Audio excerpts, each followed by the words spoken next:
चाहिए। न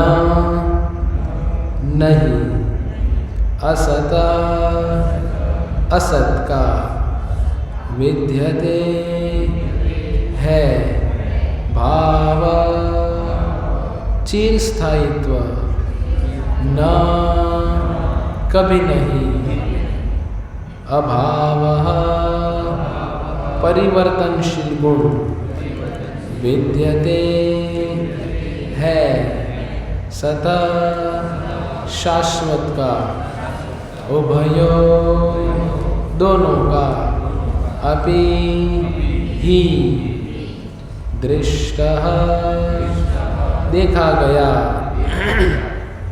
अंतः निष्कर्ष तो निसंदेह अनयो इनका तत्व सत्य के दर्शिभिः भविष्य दृष्टा द्वारा। अनुवाद एवं तात्पर्य कृष्ण कृपामूर्ति अभय चरणारविंद भक्तिवेदांत स्वामी श्रील प्रभुपाद के द्वारा इस्कॉन के संस्थापक आचार्य। तत्वदर्शियों ने यह निष्कर्ष निकाला है कि असत भौतिक शरीर का तो कोई चिरस्थायित्व नहीं है, किंतु सत आत्मा अपरिवर्तित रहता है। उन्होंने इन दोनों की प्रकृति के अध्ययन द्वारा यह निष्कर्ष निकाला है।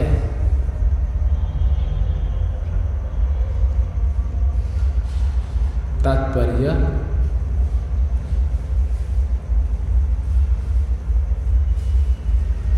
परिवर्तनशील शरीर का कोई स्थायित्व नहीं है। आधुनिक चिकित्सा विज्ञान ने भी यह स्वीकार किया है कि विभिन्न कोशिकाओं की क्रिया प्रतिक्रिया द्वारा शरीर प्रतिक्षण बदलता रहता है। इस तरह शरीर में वृद्धि तथा वृद्धावस्था आती रहती है, किंतु शरीर तथा मन में निरंतर परिवर्तन होने पर भी आत्मा स्थायी रहता है। यही पदार्थ तथा आत्मा का अंतर है। स्वभावतः शरीर नित्य परिवर्तनशील है और आत्मा शाश्वत है। तत्वदर्शियों ने चाहे वे निर्विशेषवादी हो या सगुणवादी इस निष्कर्ष की स्थापना की है। विष्णु पुराण में कहा गया है कि विष्णु तथा उनके धाम स्वयं प्रकाश से प्रकाशित है। सत्य तथा असत शब्द आत्मा तथा भौतिक पदार्थ के ही द्योतक है। सभी तत्वदर्शियों की यह स्थापना है। यही से भगवान द्वारा अज्ञान से मोहग्रस्त जीवों को उपदेश देने का शुभारंभ होता है। अज्ञान को हटाने के लिए आराधक और आराध्य के बीच पुनः शाश्वत संबंध स्थापित करना होता है और फिर अंश रूप जीवों तथा श्री भगवान के अंतर को समझना होता है। कोई भी व्यक्ति आत्मा के अध्ययन द्वारा परमेश्वर के स्वभाव को समझ सकता है। आत्मा तथा परमात्मा का अंतर अंश तथा पूर्ण के अंतर के रूप में है। वेदांत सूत्र तथा श्रीमद् भागवतम में परमेश्वर को समस्त उद्भवों का मूल माना गया है।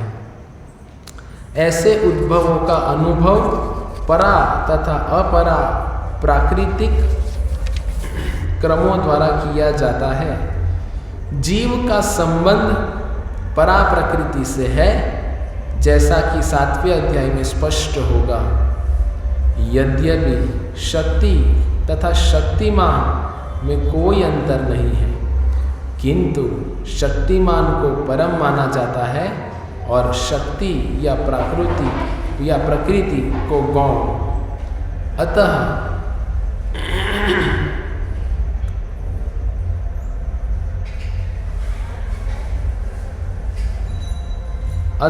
सारे जीव उसी तरह परमेश्वर के सदैव अधीन रहते हैं जिस तरह सेवक स्वामी के या शिष्य गुरु के अधीन रहता है। अज्ञान अवस्था में ऐसे स्पष्ट ज्ञान को समझ पाना असंभव है। अतः ऐसे अज्ञान को दूर करने के लिए सदा सर्वदा के लिए जीवों को प्रबुद्ध करने हेतु भगवान भगवद गीता का उपदेश देते हैं। सब हर बार बताना, अभी मैं थोड़ा कठिन बोल दूंगा तो बुरा लग जाएगा, तो सब लोग मेरे बिना कहने से ही आगे आगे बैठ जाइए सब।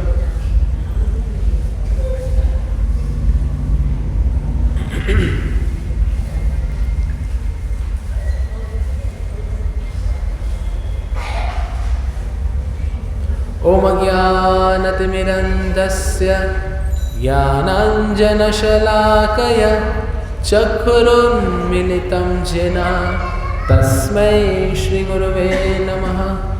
श्रीचैतन्यमनोभीष्टं स्थापितं येन भूतले स्वयं रूप कदा मह्यं ददाति स्वपदान्तिकम्। वन्देऽहं श्रीगुरो श्रीयुतपदकमलं श्रीगुरुन् वैष्णवांश्च। श्रीरूपं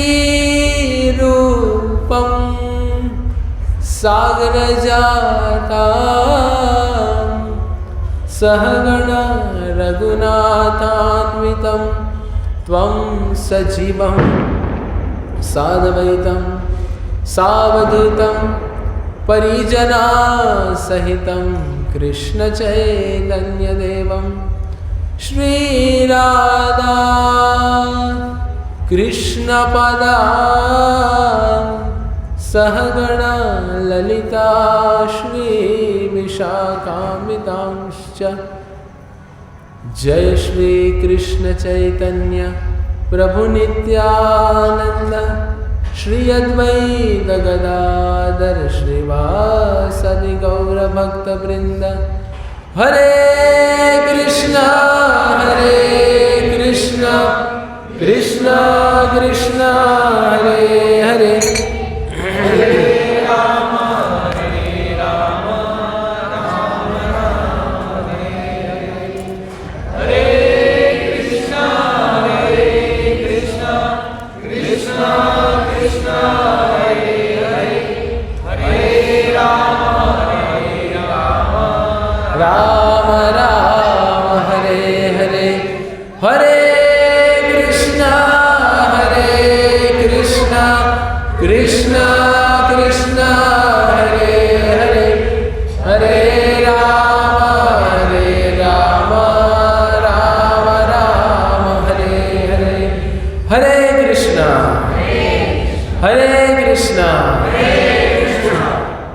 आप सभी का स्वागत है हमारे प्रति बुधवार के इस सत्र में। हम चर्चा कर रहे अध्याय द्वितीय श्लोक क्रमांक 16।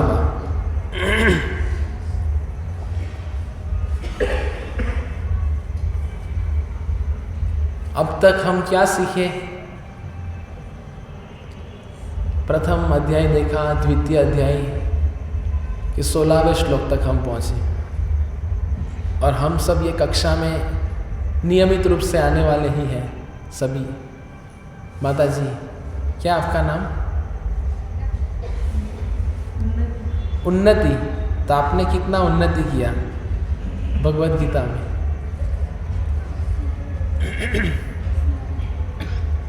क्या आपने अब तक जो भी सीखा है वो बताइए। हाँ, अभी तक प्रथम अध्याय दूसरे अध्याय में हमने जो भी चर्चा की, प्रथम में हमने क्या देखा, दूसरे अध्याय में हम क्या चर्चा कर रहे हैं, ये हमें पता होना चाहिए।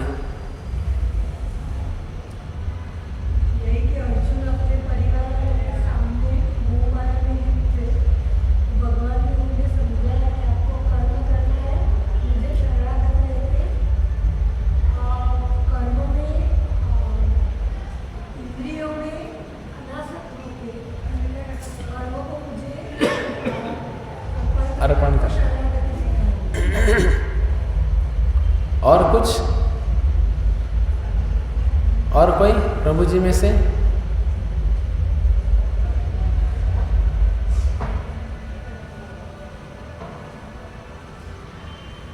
उमेश भाई,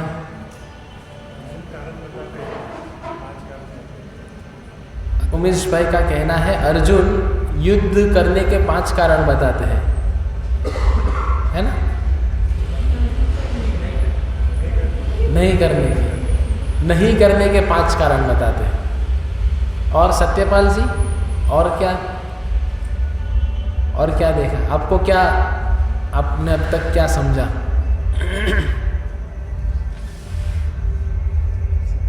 कुछ तो बताइए, गलत होगा तो भी क्या है, चिंता नहीं है। हाँ, फिर क्या होता है? आपके मित्र क्या नाम है? भरत भाई, आपका क्या कहना है? अर्जुन युद्ध करने को मना कह रहे हैं, पूरे प्रथम अध्याय वैसे ही चलता है। फिर दूसरे अध्याय में भगवान कौन से ज्ञान का प्रारंभ करते हैं? आप सब सही बताए, जो भी बताए। रेखा माता जी, कौन सा ज्ञान चल रहा है अभी हमारा? संजय भाई,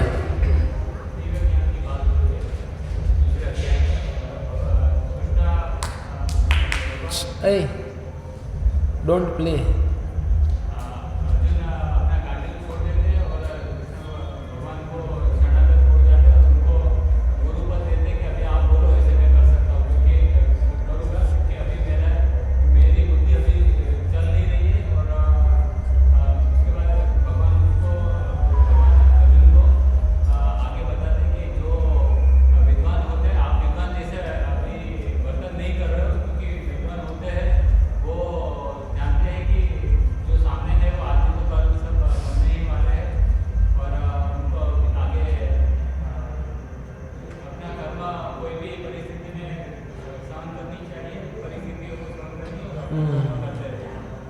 सही बात है। सबको समझ में आया क्या बताया उन्होंने?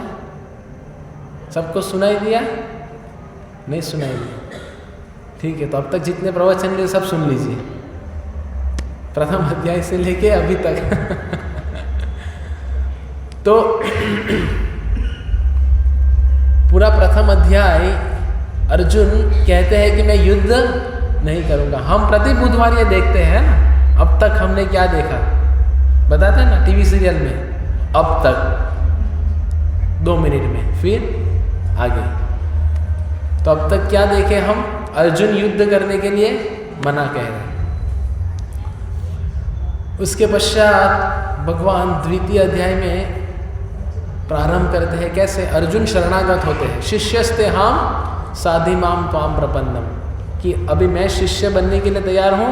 जैसे ही अर्जुन शिष्य बनते हैं कि भगवान गुरु की भूमिका निभाते हैं। तो हमें ये सीखना पड़ेगा कि भगवद गीता समझने के लिए 2 चीज़ की आवश्यकता है। एक तो कृष्ण ही पूर्ण पुरुषोत्तम भगवान है, ये समझना पड़ेगा, और दूसरा हमें शिष्य बनना पड़ेगा। जब तक हम शिष्य नहीं बनेंगे और कृष्ण भगवान है ये ठोस हम हमारे हृदय में मान नहीं लेंगे, तब तक संभव नहीं है भगवद गीता समझना। हम सब लोग नित्य रूप से आते हैं और नित्य रूप से श्रवण भी करते हैं। आज एक माताजी मेरी दुकान पे आए और मुझे खुशी खुशी कह रहे थे कि मैं भी आपके सत्संग में आई हूँ, भगवत गीता मुझे भी सीखनी है, पर अभी मैंने ऑनलाइन सत्र शुरू कर दिया है। तो मैंने पूछा किनका करते हो, तो कोई भौतिकवादी है उनका सुनते हैं। तो फिर मैंने कहा कि हमारे मंदिर में प्रति बुधवार होता है और रविवार को तो जल्दी होता है, 7:30 से 8:30 होता है। तो कहते हैं मैं आती हूँ, मुझे सिर्फ भगवत गीता समझनी है, लेकिन आप जो माला माला करने के लिए बोलते हैं, पुस्तक खरीदने के लिए बोलते हैं, वो मुझे पसंद नहीं। तो क्या हम में से भी कोई ऐसे लोग हैं? तो मुझे ये स्ट्राइक हुआ कि हम में से भी कुछ लोग ऐसे हो सकते हैं जिनको भगवत गीता समझनी है, लेकिन भाई माला माला करने के लिए आप मत बोलो, नाम जप करने के लिए मत कहो, और पुस्तक पढ़ने के लिए मत कहो, पुस्तक खरीदने के लिए भी मत कहो। ऐसे भगवत गीता बहु जन्म करे यदि श्रवण कीर्तन, तबु तन पाए कृष्ण पदे प्रेम धन। समझ में आया? बहुत सरल है। बहु जन्म करे यदि श्रवण कीर्तन मतलब क्या? अल्पेश भाई प्रयत्न कीजिए, सही है, आप जो सोच रहे हो सही सोच रहे हो, बोलिए। उत समझाएगा। बहु जन्म करे यदि श्रवण कीर्तन, जन्मों जन्मों से श्रवण कीर्तन करेंगे, तबु तो न पाए कृष्ण पदे प्रेम धन, तभी भी कृष्ण प्रेम प्राप्त नहीं होगा। अगर हम हमारे तरीके से भक्ति करना चाहेंगे तो ये समझने लायक बात है। हमें हमारे तरीके से भक्ति में नहीं लगना है, हमें भगवान जिस तरीके से हमें कराना चाहते हैं वैसे भक्ति करनी है। समझ रहे हैं? ये हमें सबको मानना पड़ेगा, नहीं तो कितना भी इधर आएंगे प्रसाद लेंगे, अच्छी बात है, सुकृति प्राप्त होगी, पर कृष्ण प्रेम प्राप्त नहीं होगा। तो फिर ये द्वितीय अध्याय में भगवान प्रारंभ करते हैं आत्म साक्षात्कार का विज्ञान, जिसकी हम चर्चा कर रहे हैं। 11वें श्लोक से लेके आगे 30वें श्लोक तक कौन सा विज्ञान बता रहे हैं भगवान? आत्मा का विज्ञान। तो प्रश्न ये उठता है कि आत्मा के विज्ञान को जानने की आवश्यकता क्या है? देखो, हमें बहुत सारा ज्ञान हो सकता है, विज्ञान का ज्ञान, ध्यान योग का ज्ञान, अष्टांग योग का ज्ञान, बाकी बहुत सारे ज्ञान भगवत गीता में भी अलग अलग, कर्म योग, ध्यान योग, ये योग, बहुत सारे चीज़ों का ज्ञान मिलेगा। पर ये सभी प्रकार का ज्ञान शून्य है। कब तक? जब तक आत्मा के ज्ञान को हम समझ नहीं लेते तब तक। ये आज के श्लोक में भगवान बता रहे हैं। तो जैसे कोई इमारत हम खड़ी करते हैं तो वो इमारत की एक बुनियाद होती है कि नहीं होती? जमीन के नीचे एक बुनियाद बनाते हैं। तो वैसे सभी ज्ञानों की बुनियाद क्या है? आत्म साक्षात्कार का विज्ञान। तो हम सब जो इधर एकत्रित हुए हैं, कोई कहेगा कि हम तो सब जानते हैं, कलयुग में हम सब समझते हैं ना अच्छी तरीके से कि ये शरीर जो है ये एक दिन अंत होने वाला। समझते सब लोग जानते हैं ये, इतना तो भारतीय है हम, भारतीय होने के नाते इतना तो हम सब समझते हैं कि ये शरीर एक दिन चले जाने वाला है। और हम सब ये भी जानते हैं कि शरीर के अंदर आत्मा है, पर केवल इतना जानने से नहीं होगा। ये शरीर का नाश होने वाला है, इतना समझ लिया, पर आगे ये भी समझना जरूरी है कि आत्मा क्या है, परमात्मा क्या है, और मेरा भगवान से क्या संबंध है। ये समझने में लोगों की गाड़ी रुक जाती है ना? अधिकांश लोग की गाड़ी को ब्रेक इधर लग जाती है। शरीर तक सब समझते हैं, लेकिन जब आत्मा की बात आती है तो आत्मा को कोई जानना नहीं चाहता। इस भौतिक संसार में सब लोग मजा मस्ती करना चाहते हैं। देखो आज के समाज की विडंबना क्या है, लोग खुश होते हैं। किससे खुश हो रहे हैं? फ्लावर शो आ गया है ना, खुशी की बात है नहीं? क्यों? अरे भाई कितना अच्छा प्राकृतिक सौंदर्य दिखा रहे हैं, कौन बोला? क्यों खुशी की बात नहीं है बताइए? देखो ये करते हैं, उसका भी कारण होना चाहिए।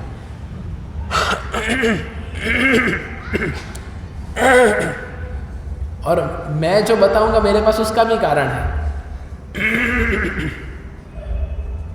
बताइए अच्छी बात है कि नहीं है? प्राकृतिक सौंदर्य देखने को मिल रहा है, सब बागबान, फूलों का बगीचा है। उस दिन एक व्यक्ति मेरे पास आया और मुझे कहा कि प्रभु जी क्या फ्लावर डेकोरेशन है, क्या फ्लावर शो लगाया है और इतने हजार फूल लगाए हैं और Guinness book of world record में नाम आ गया है। मैंने कहा क्या फायदा? क्यों मैंने ऐसा कहा? इधर हम पूरे नवसारी में देखें तो झाड़ की कटिंग हो रही है ना? कितने सारे वृक्ष और पेड़ों को काटा जा रहा है। एक तरफ पेड़ों काट रहे हैं और एक तरफ आप आर्टिफिशियल तरीके से एक हफ्ते के लिए फ्लावर शो बना रहे। उसका क्या अर्थ? क्योंकि हमने इसके पहले के प्रवचन में देखा ना, इसके 2-3 प्रवचन के पहले हमने ये देखा कि प्रभुपाद जी की करुणा क्या है कि एक वृक्ष को भी, जुहू मंदिर की स्टोरी में हमने रविवार को बताया था मैंने कि एक व्यक्ति, हाँ, जुहू मंदिर का निर्माण चल रहा था बंबई में। तो हमारे जैसा रोड बड़े करने थे तो MNC उन्होंने कहा कि ये जो वृक्ष है आपके मंदिर के इर्द गिर्द, तो वृक्ष को आप काट दीजिए। नारियल के पेड़ थे वो, ताकि रास्ता बड़ा हो जाए। तो सब भक्त लोगों ने भी मंजूरी दे दी। सरकार कह रहे हैं, हमको तो लगता है सरकार कहते हैं वो ब्रह्म वाक्य, शास्त्रों में भगवान जो कहते हैं वो ब्रह्म वाक्य होता है, लेकिन हम वो छोड़ के दूसरे के उसको ब्रह्म वाक्य समझ बैठते हैं। तो उतने में प्रभुपाद आए और प्रभुपाद ने कहा एक भी वृक्ष नहीं कटेंगे, क्योंकि ये वृक्ष जो है वो भगवान की धरोहर है और भगवान के द्वारा प्रदान किया गया है। अगर आपको रास्ता बनाना है तो वृक्ष को छोड़िए और वृक्ष के अगल बगल में रास्ता बनाइए, कोई आपत्ति नहीं है हमको। तो वो वृक्ष जो प्रभुपाद जी ने बचाया था वो वृक्ष आज भी है। अगर आप जूही इस्कॉन मंदिर जाओगे तो मंदिर जाते हैं तो मंदिर के बारे में श्रवण करके जाना चाहिए। नहीं तो हम जैसे डीमार्ट में जाते हैं शॉपिंग करके आ जाते हैं, वैसे मंदिर में भी जाएंगे और शॉपिंग करके आ जाएंगे। शॉपिंग मतलब फिजिकल शॉपिंग नहीं, ओ ये अच्छे दर्शन है, ओ ये अच्छे दर्शन, ओ ये अच्छे दर्शन, ओ गोविंदा अच्छा है, ओ ये डायरामो अच्छा है, ओ ये इमारत अच्छी है, ओ ये मंदिर अच्छा है, ओ ये कलर अच्छा है। इसको कहते हैं आई शॉपिंग। भक्ति सिद्धांत महाराज कहते हैं भगवान कृष्ण का दर्शन आंखों से मत करो। अंग्रेजी में भक्ति सिद्धांत वैभव में लिखा है, simply to take darshan of the lord it is simply an eye massage. आंखों की मसाज है भगवान का दर्शन करना। अभी इसका मतलब ऐसा नहीं अगले बुधवार से प्रभु जी आपने कहा है दर्शन मत करो, आप बोलो हम सुन रहे हैं। भक्ति सिद्धांत महाराज कहते हैं भगवान का दर्शन कानों से करना है। कानों से करना है मतलब श्रवण के माध्यम से दर्शन होंगे। श्रवण करेंगे तो महत्व समझ में आएगा। तो प्रभुपाद जी ने एक वृक्ष के ऊपर भी करुणा बताई। वो 1970 की बात है। कब की? 1970 की। तभी से ट्रैफिक समस्या थी। उसके पश्चात तो कितनी बार रोड बड़े कर दिए गए, फिर भी आज ट्रैफिक की समस्या कैसी है? यथावत है और आगे भी ये यथावत ही रहने वाली है। तो एक तरफ रास्ते बड़े करने के लिए पेड़ काटे जा रहे हैं और एक तरफ नैसर्गिक दृश्य दिखाया जा रहा है। तो हमें बुद्धिमान बनना है और बुद्धिमानी दिखानी है। क्या सही है या क्या गलत है ये समझना पड़ेगा। हम किसी के विरोध में नहीं हैं, हम सरकार के विरोध में नहीं हैं, पर ये सब जो पेड़ काटे जा रहे हैं इनसे नुकसानी किनको भुगतनी है? हमें भुगतनी है। तो हमारी चर्चा चल रही थी, हमें यह शरीर और आत्मा के विषय में भली भांति समझना पड़ेगा। शरीर क्या है, आत्मा क्या है ना? तो ये श्लोक में भगवान ये स्थापित कर रहे हैं कि आत्मज्ञान ही सभी ज्ञानों की बुनियाद है। तो कोई डॉक्टर है, कोई इंजीनियर है, कोई वैद्य है, कोई ये है, कोई वो है, जितने भी कला, जितना भी ज्ञान हमारे पास है वो ज्ञान शून्य हो जाएगा जब तक आत्मा के ज्ञान को समझेंगे नहीं तब तक। और केवल आत्मज्ञान समझने से भी काम नहीं बनेगा, उनके साथ साथ ये देखना पड़ेगा कि मेरा भगवान के साथ में संबंध क्या है। और इधर से ही भगवान भगवत गीता के उपदेश देने का शुभारंभ करते हैं, जो प्रभुपाद जी तात्पर्य में लिखते हैं। देखा ना हमने, शुभारंभ हो रहा है ज्ञान का। तो क्या शुभारंभ है? तो जो तत्वदर्शी है, तो तत्वदर्शी दो वस्तुओं को समझता है, एक है सत, एक है असत। ना सतो विद्यते भावो। तो ये श्लोक में दो शब्द का प्रयोग किया गया है, सत और असत। तो अभी सत्य क्या है और असत्य क्या है? तो सत मतलब स्थाई, समझते? स्थाई मतलब परमानेंट, और असत मतलब क्षणिक, अस्थाई, टेम्पररी। समझ में आ गया? सत असत, सत मतलब स्थाई, असत मतलब अस्थाई। तो ये क्यों बता रहे हैं भगवान? ये बताना चाह रहे हैं कि हमारा जो शरीर है वो असत है और जो आत्मा है वही सत है। तो अभी ये समझ लेते हैं, पर हम अगर हमारे जीवन के और स्वयं के गिरेबान में झांक के अगर हम देखें तो हम क्या समझेंगे कि अब तक हमारा जो भी प्रयत्न है वो केवल शरीर के लिए चल रहा था।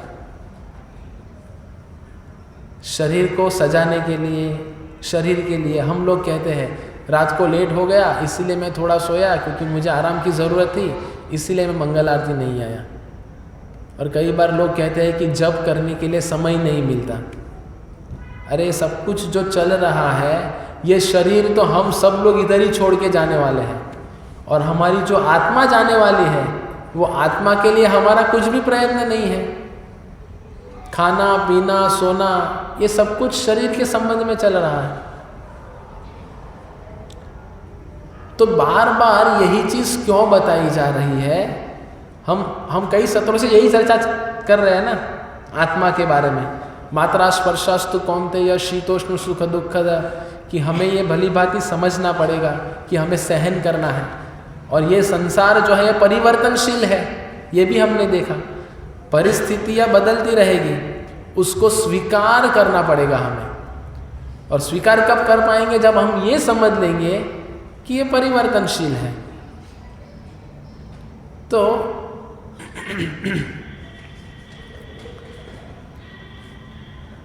ये श्लोक में क्या समझाने का प्रयत्न चल रहा है कि शरीर जो है हमारा, शरीर के अंदर जो भी कोशिकाएं हैं वो नियमित रूप से वृद्धि हो रही है उनकी, और जैसे उनकी वृद्धि हो रही है उसके साथ साथ हमारे शरीर की भी वृद्धि हो रही है, और धीरे धीरे धीरे करके शरीर वृद्धि के साथ साथ वृद्ध बन जाएगा, है ना, वृद्धापन आ जाएगा हमें।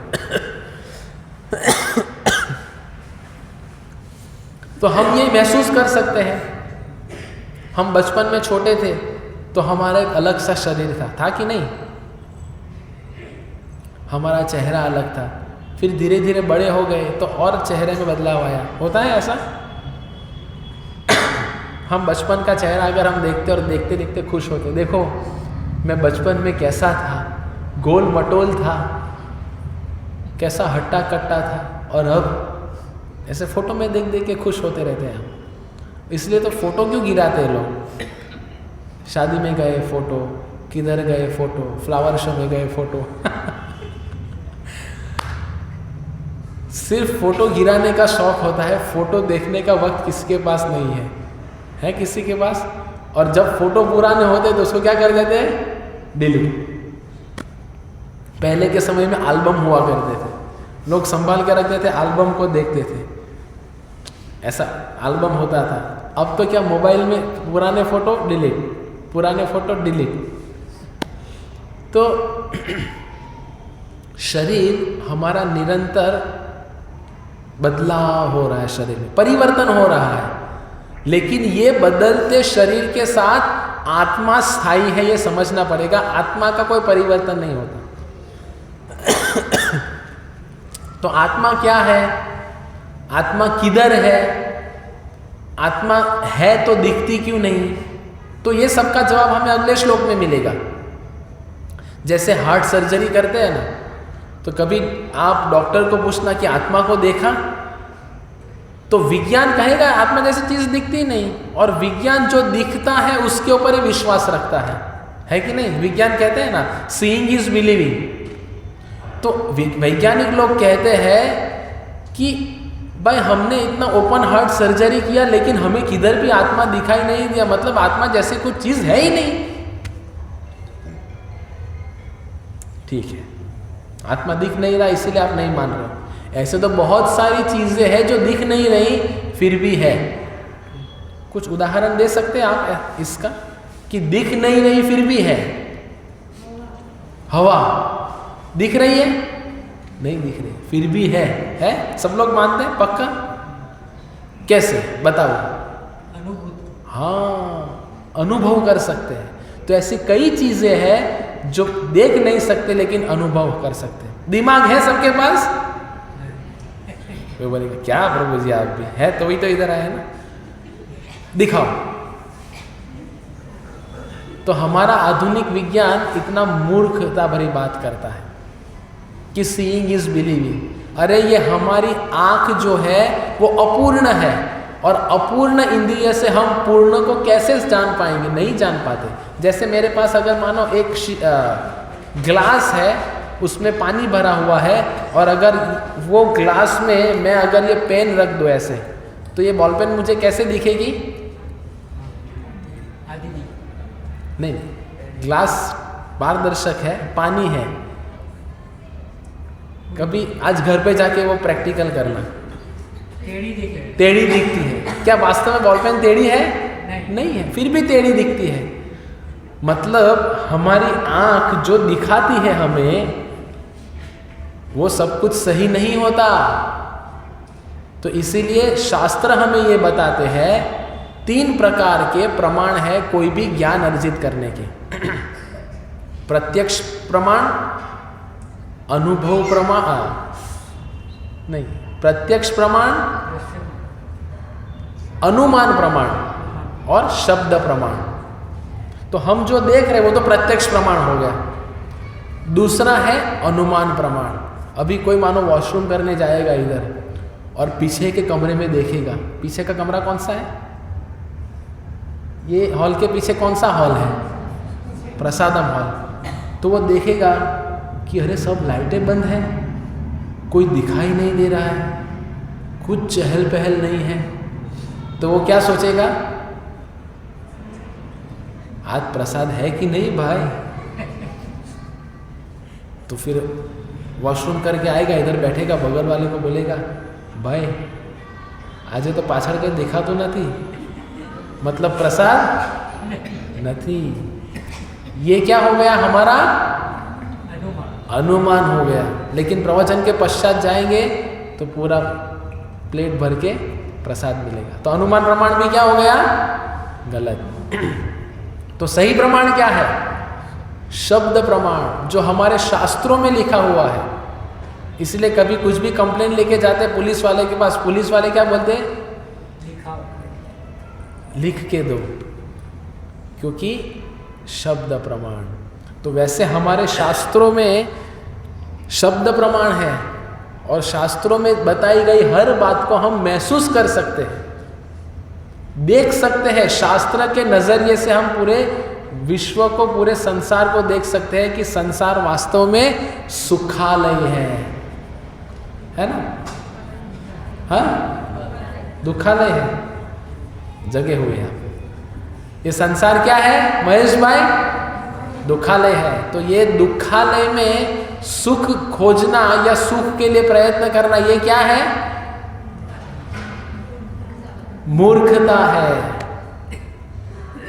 तो तत्वदर्शी जो होते हैं सत असत ये दोनों को जानते हैं। सत मतलब स्थाई परमानेंट, असत मतलब अस्थाई नॉन परमानेंट। तो शरीर जो है वो टेम्पररी है, आत्मा जो है वो परमानेंट है। इनको कैसे समझे? जैसे आकाश है और बादल है। बादल हमें कुछ समय के लिए दिखते हैं, फिर बादल हमारी दृष्टि से ओझल हो जाएंगे, लेकिन आकाश तो हमेशा उधर के उधर ही रहेगा, है ना? कभी आकाश गायब हो जाता है? नहीं होता। तो वैसे ही आकाश सत है और बादल असत है। ये उदाहरण से हम समझ सकते हैं। तो अभी हम सब लोग जीवात्मा जो है ना? जीवात्मा क्या है? सत। तो अभी बहुत अच्छा मुद्दा भगवान ये श्लोक में ला रहा है, जो बता के हम प्रवचन को विराम देंगे। मुद्दा क्या है? सत। हम सब जीवात्माएं सत है ना? तो सत को संतुष्ट हमेशा सत ही कर पाएगा। समझ में आ रहा है कि कठिन है समझना? मनीषा माता जी, समझ में आए? हम सत है, जीवात्मा सत मतलब स्थाई परमानेंट है। तो वो स्थाई चीज को अगर मुझे संतुष्ट करना है तो वो केवल और केवल स्थाई चीज से ही हो पाएगा। तो सत कभी असत से संतुष्ट नहीं हो पाएगा। तो हमारा शरीर जो है वो असत है, तो हमारे शरीर से हमारी आत्मा कभी संतुष्ट नहीं हो पाएगी, ये बताने का मतलब है। तो सत को संतुष्ट करने के लिए क्या देना पड़ेगा उन्हें? सत देना पड़ेगा। सबसे पहले सत बताइए, क्योंकि हरे कृष्ण में तो कई सब लोग कुछ भी प्रश्न पूछे क्या बोलने का? भक्ति, ऐसा आपको नहीं बोल रहा हूं माता जी, बुरा मत लगाइए, पर इन जनरल बता रहा हूं।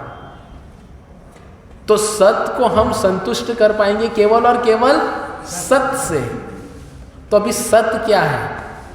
ईश्वर परम कृष्ण सच्चिदानंद विग्रह अनादिरादिर गोविंद सर्व कारण कारणम चिंतामणि प्रखर सद्म सुकल्प वृक्ष लक्षावते तु सुरभील विपालयन्तम लक्ष्मी सहस्त्र शत संभ्रम सेव्यमानम गोविंदमादि पुरुषम तमहं भजामि। ईश्वर को क्या कहा गया है? ईश्वर परम कृष्ण सच्चिद आनंद विग्रह। तो हम जीवात्मा जो सत है वो केवल संतुष्ट किनसे होगी? सत से। और सत कौन है? भगवान कृष्ण। तो एक चीज हमें ये समझनी है आज के श्लोक में कि हमें अगर कोई संतुष्ट कर सकता है तो इस दुनिया की कोई भी वस्तु ये नहीं, ये दुनिया का कोई भी नज़ारा नहीं, ये दुनिया का कोई भी खाद्य पदार्थ नहीं। हमें अगर संतुष्टि मिलेगी जीवन में तो केवल और केवल भगवान कृष्ण से ही मिलेगी। इसीलिए मैंने बताया कि हमें क्या करना है, ये श्लोक समझ के हमारा संबंध भगवान से स्थापित करने का प्रयत्न करना है, और वो प्रयत्न में हमें लगना है कि कैसे मैं संबंध को स्थापित करूं। अभी ये तो समझ गए ना कि मैं सत हूं, ये शरीर असत है। तो जो सत जो है जीवात्मा तो उनको संतुष्टि केवल सत से मिलेगी। एक उदाहरण से समझाऊंगा कि सत कभी असत से संतुष्ट नहीं हो पाएगा। जैसे हम सब लोग ये जानते हैं कि अगर पानी है और पानी में अगर हम तेल डालेंगे तो क्या होगा? तेल ऊपर आ जाएगा। पानी और तेल कभी मिक्स हो सकता है? उसी तरह असत और सत कभी मिक्स नहीं हो सकते। और एक उदाहरण, मानो मुझे खून की ज़रूरत है और मेरा खून बी पॉजिटिव है, और अगर ये प्रभु जी आए और मुझे कहे कि चलो मेरा खून देता हूँ, और उनका खून है ओ पॉजिटिव, तो क्या वो उनका खून मुझे दे पाएंगे? नहीं दे पाएंगे। तो हमारा ब्लड ग्रुप भी दूसरा मैच नहीं कर सकता। तो सत और असत तो कभी एक दूसरे से संतुष्ट होंगे ही नहीं। समझ में आ रहा है? ये समझाने के लिए मैं उदाहरण प्रस्तुत कर रहा हूँ। उसी तरह अगर सत केवल सत से संतुष्ट होगा, और वो सत्य कौन है? कृष्ण नाम, कृष्ण सेवा, कृष्ण कीर्तन और भगवान कृष्ण के बारे में सुनना और पढ़ना। हरे कृष्ण कृष्ण कृष्ण हरे हरे, हरे राम राम राम हरे हरे। तो आज के प्रवचन के प्रमुख मुद्दे हमने क्या देखे? शुरुआत हमने किनसे की? कि हमारे पास सब कुछ ज्ञान है। ये दुनिया में भी बहुत सारे ज्ञानी लोग हैं, कई सारे वैज्ञानिक हैं। थॉमस अल्वा एडिसन, ये बल्ब की खोज की, सब न्यूटन, गुरुत्वाकर्षण की खोज की, बहुत सारे वैज्ञानिक हैं, सभी ज्ञान है, लेकिन उनके पास आत्मा का ज्ञान नहीं है। तो सभी ज्ञान क्या हो जाता है? जीरो।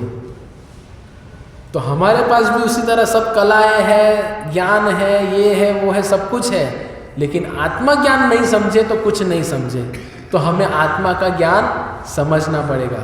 शरीर और आत्मा क्या है वो समझना पड़ेगा। तो वो समझने के लिए हमने आज के श्लोक से क्या देखा? दो चीज़ें, सत और असत। सत मतलब आत्मा, असत मतलब हमारा शरीर। फिर इनको समझने के लिए हमने दो उदाहरण देखे कि जैसे तेल और पानी एक साथ नहीं हो सकते, जैसे किसी एक दूसरे का ब्लड ग्रुप एक नहीं हो सकता, उसी तरह अगर सत्य को संतुष्ट करना है तो असत उन्हें कभी संतुष्ट नहीं कर सकती। और ये दुनिया की सभी वस्तुएं, सभी पदार्थ, सभी चीजें कैसी हैं? असत है। ये पूरा संसार क्या है? भगवान ने शास्त्रों में क्या कहा? पिछली बार मैंने बताया, क्या स्टैम्प मारा है? दुखालयम अशाश्वतम। अशाश्वतम मतलब क्या? अस्थाई, नॉन परमानेंट। शाश्वत मतलब परमानेंट, अशाश्वत मतलब नॉन परमानेंट। तो संसार को क्या बताया? दुखालयम अशाश्वतम, मतलब संसार क्या है? अशाश्वत। संसार की सभी वस्तुएं क्या है? अशाश्वत। तो वो अशाश्वत वस्तुएं शाश्वत को कभी संतुष्ट नहीं कर सकेगी। तो अगर हम ये अगर गैर धारणा में है कि मैं थोड़े पैसे कमा लूँ, मैं थोड़ा अच्छा घर बना लूँ, मेरी मर्सिडीज बेंज कार हो जाए, तो मैं आराम से जीवन जीऊँगा, फिर भक्ति करूँगा, कभी नहीं होगा। कोई भी वस्तु ये हमें संतुष्ट नहीं कर सकती। इसीलिए हमने देखा है ना, केस सीरियस होता है, ऑपरेशन थिएटर में लेके जाते हैं, बाहर बत्ती चालू हो जाती है, इधर हम ऐसे ऐसे घूम रहे हैं, क्या उतने में डॉक्टर लाइट बंद हो दो, फिर हम रुक जाते हैं, फिर डॉक्टर बाहर आते हैं, कान में से स्टेथोस्कोप निकालते हैं, फिर गले में लगाते हैं और कहते हैं अब दवाएं नहीं दुआएं काम करें। तो आखिरी में तो सब कुछ भगवान पे ही निर्भर है। वो तो हम ज्ञान से किसी की मदद कर सकते, भगवान ने हमें नियुक्त किया हुआ है, हम भगवान के नियम को बदल नहीं सकते, और भगवान ने निर्णय लिया है। जैसे कहते हैं ना, कोरोना में हम कहते हैं कि भाई इसको ज़रूरत थी तो उसको बेड नहीं मिला, इसीलिए बेचारा मर गया, है ना। बेड नहीं मिला, ऑक्सीजन नहीं मिला, रेमडेसिविर नहीं मिला, इत्यादि इत्यादि। लेकिन मेरे सामने, मेरे पास ऐसे कई उदाहरण हैं जिनके पास धन भी था, जिनके पास रेमडेसिविर भी था, जिनके पास ऑक्सीजन भी था, जिनके पास कमरा भी था, जिनके पास बेड भी था, सब कुछ था, फिर भी नहीं बचे। तो जिनको जाना था वो चले गए। तो उसी तरह ये दुनिया की कोई भी वस्तु, कोई भी सरकार हमें जन्म मृत्यु के चक्कर से नहीं निकाल सकता। अगर जन्म मृत्यु के चक्कर से निकलना है तो ये सत्य को हमें सत्य देना पड़ेगा। और वो सत्य क्या है? हरे कृष्ण कृष्ण कृष्ण हरे हरे, हरे राम राम राम हरे हरे। तो भगवान कृष्ण की दो विभूतियां हैं, एक परा और एक अपरा। तो परा में आते हैं जीव, मतलब हम सब लोग सत्य, और अपरा में आते हैं प्रकृति। परा मतलब परा में किनका समाविष्ट होता है? जीवात्मा का। और अपरा प्रकृति में प्रकृति का समाविष्ट होता है। तो ये भी समझाने के लिए उदाहरण दे रहे हैं हम कि परा प्रकृति के अंतर्गत जो हम सब लोग आते हैं, तो हम संतुष्ट हो पाएंगे केवल भगवान से। इसीलिए हमें ये संधि का फायदा उठाना है और भगवान के नाम जप में लगना है। कितने लोग नियमित रूप से हरे कृष्ण महामंत्र का जप नहीं करते? तो करना चाहिए, नहीं तो जीवन कोरा कागज कोरा ही रह जाएगा। अंतिम क्षण पे बेड पे लेटे लेटे बोलना पड़ेगा, मेरा जीवन कोरा कागज कोरा ही रह गया। तो ये जीवन में अगर भरना है कुछ, तो मसाले मत भरो। जीवन में कुछ भरना है तो ये दुनिया की चकाचौंध मत भरिए। अगर जिंदगी के पन्नों में अगर कुछ लिखना है तो केवल कृष्ण के बारे में लिखिए। हमारा चित्त, हमारा मन, हमारी बुद्धि केवल और केवल कृष्ण को समर्पित। इसीलिए वर्णाश्रम जरूरी है, क्योंकि वर्णाश्रम में ये स्वाभाविक हो जाता है। अभी हम सब लोग जो माहौल में जी रहे हैं उसमें हम जो भक्ति कर रहे हैं वो एक हमें अस्वाभाविक लगती है। हम लोग कहते हैं प्रभू जी आम्हाला काही सांगा, आम्ही सगळं करायला तयार आहे, आम्हाला नाम जप नको सांगू। हमें नाम जप के लिए और पुस्तकें पढ़ने के लिए मत बोलिए, बाकी सब कुछ कहिए। आप प्रवचन देते बहुत अच्छा लगता है, बस सुनते रहो ऐसा लगता है, पर पालन करने को मत बोलिए, तो ये ऐसे नहीं चलेगा। तो सत असत, परा और अपरा। अपरा प्रकृति में भौतिक प्रकृति आती है जो हमें कभी संतुष्ट नहीं कर सकती, और ये हमें हमारे दिमाग में जोर डाल के हमें अपने आप को समझाना पड़ेगा कि मैं नित्य सिद्ध कृष्ण प्रेम साध्य कबु नय, श्रवण आदि शुद्ध चिते करये उदय। इसलिए नवधा भक्ति में प्रहलाद महाराज कहते हैं श्रवणम कीर्तनम विष्णु स्मरणम पाद सेवनम अर्चनम वंदनम दास्यम साख्यमात्म निवेदनम। ये भक्ति के नवधा अंग है, और नवधा अंग में सबसे पहला अंग है श्रवण। श्रवण बुनियाद है, तो श्रवण कीजिए, नियमित श्रवण कीजिए। ऐसा नहीं कि सप्ताह में एक बार, प्रतिदिन प्रभुपाद के प्रवचन को सुनना है। ग्रुप में भेज देना निखिल, वेडनेसडे ग्रुप में प्रभुपाद के हिंदी प्रवचन की लिंक आ जाएगी। रोज एक प्रवचन सुनिए, और जैसे प्रभुपाद के प्रवचन सुनेंगे सबसे पहली फीलिंग क्या आएगी मैं बताता हूँ आपको। आप बोलेंगे बहुत बोरिंग है, कुछ समझ में नहीं आता, निश्चित रूप से आपको ये भावना आएगी, पर सुनते जाओगे तो समझ जाओ। मैं स्वयं का उदाहरण देता हूँ। मैं जब नया नया जुड़ा था, मंदिर में प्रभुपाद जी के प्रवचन चलते थे तो मैं सो जाता था, कुछ भी समझ में नहीं आता था। पर आजकल तो टेक्नोलॉजी इतनी बढ़ गई है कि जो बोलते हैं वो नीचे लिख के भी आता है।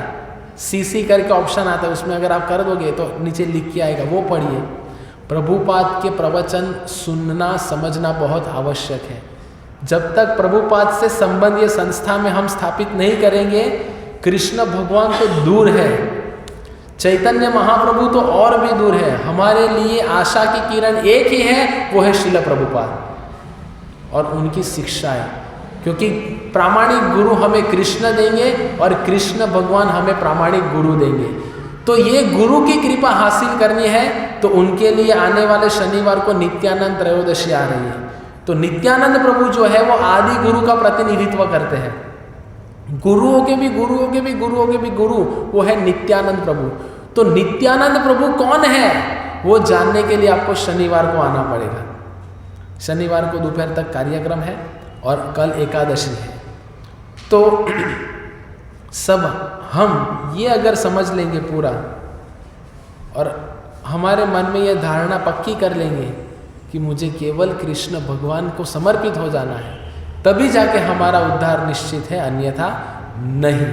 तो अभी आत्मा किधर रहती है, आत्मा का कद कितना है, आत्मा से शरीर में क्या होता है, वो हम अगले बुधवार को 17वें श्लोक में देखेंगे। हरे कृष्ण कृष्ण कृष्ण हरे हरे, हरे राम राम राम हरे हरे। भगवद गीता यथारूप की, श्रील प्रभुपाद की, निताय गौर प्रेमानंदे। किसी का कोई प्रश्न बोलिए। हाँ, बहुत सुंदर प्रश्न है। माला हम कर रहे हैं, हम बढ़ाना चाह रहे हैं, लेकिन बढ़ नहीं रहा है, तो कैसे बढ़ाए? माला जब बढ़ाने के लिए, उसके लिए एक ही तरीका है, कृत्रिम रूप से बढ़ाने का प्रयत्न मत कीजिए।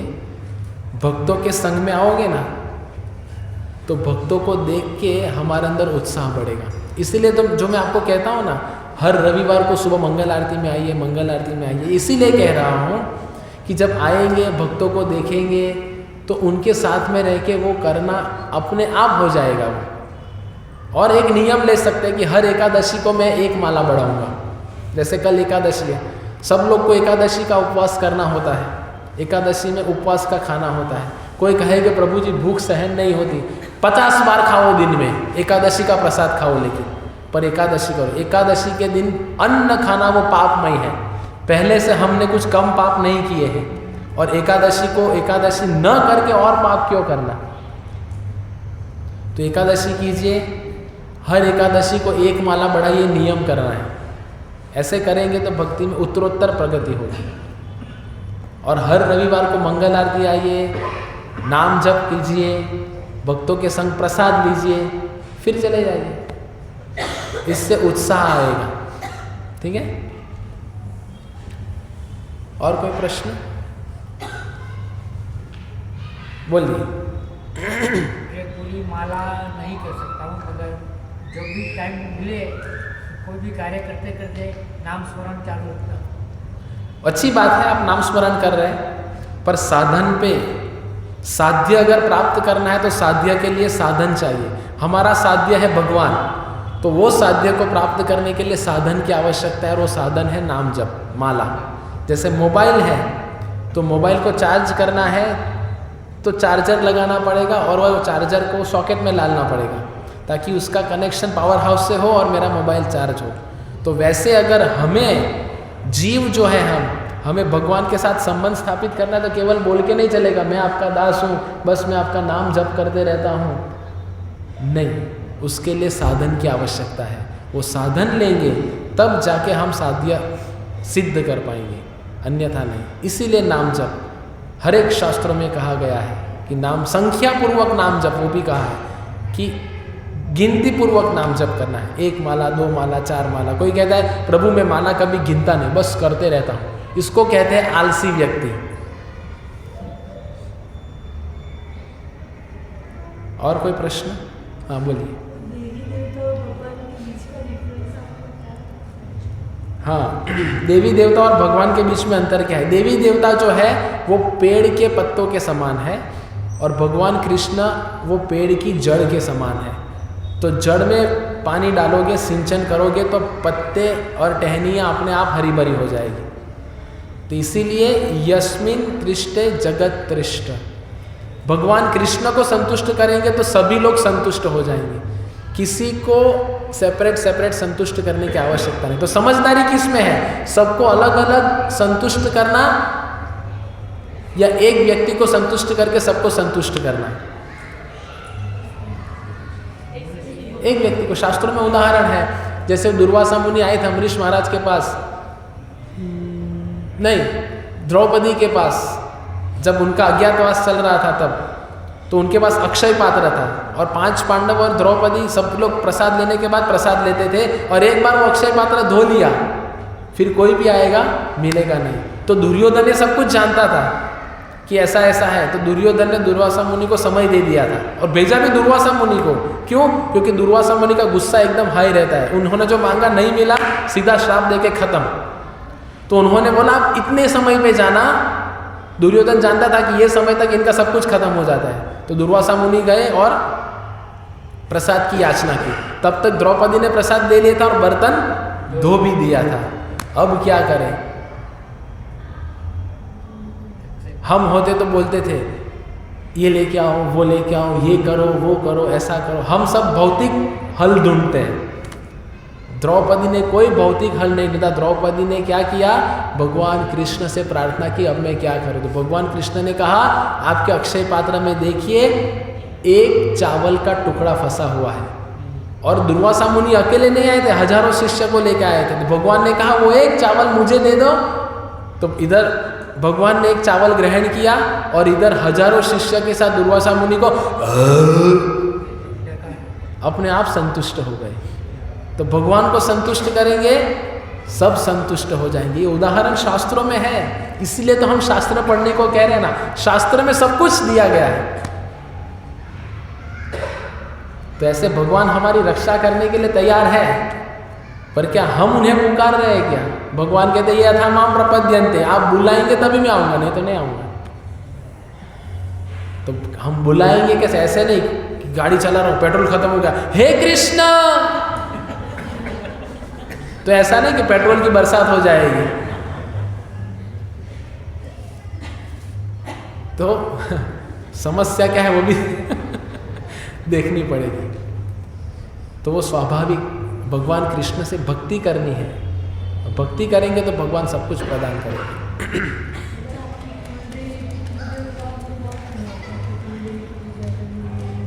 कुछ जरूरत नहीं, विश्वास रखिए। भगवान कृष्ण जो है वो पूर्ण शरणागति मांगते हैं, आंशिक नहीं।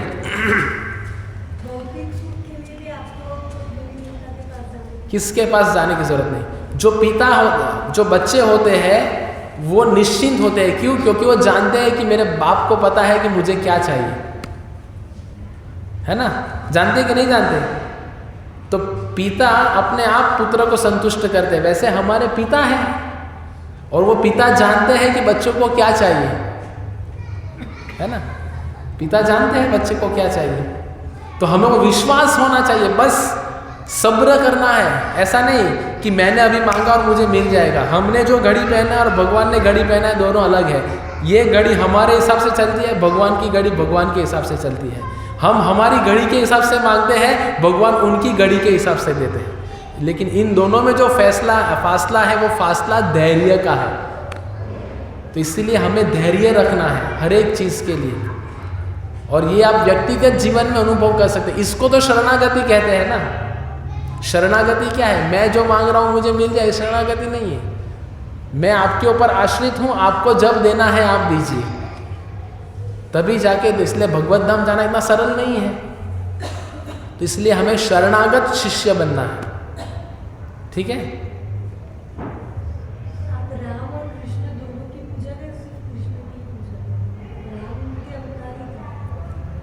हाँ, दोनों के गुण में, दोनों के अवतार में है। वो मर्यादा पुरुषोत्तम है, ये लीला पुरुषोत्तम है।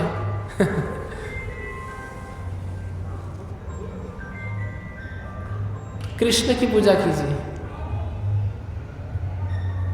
हरे कृष्ण। श्रील प्रभुपाद की जय।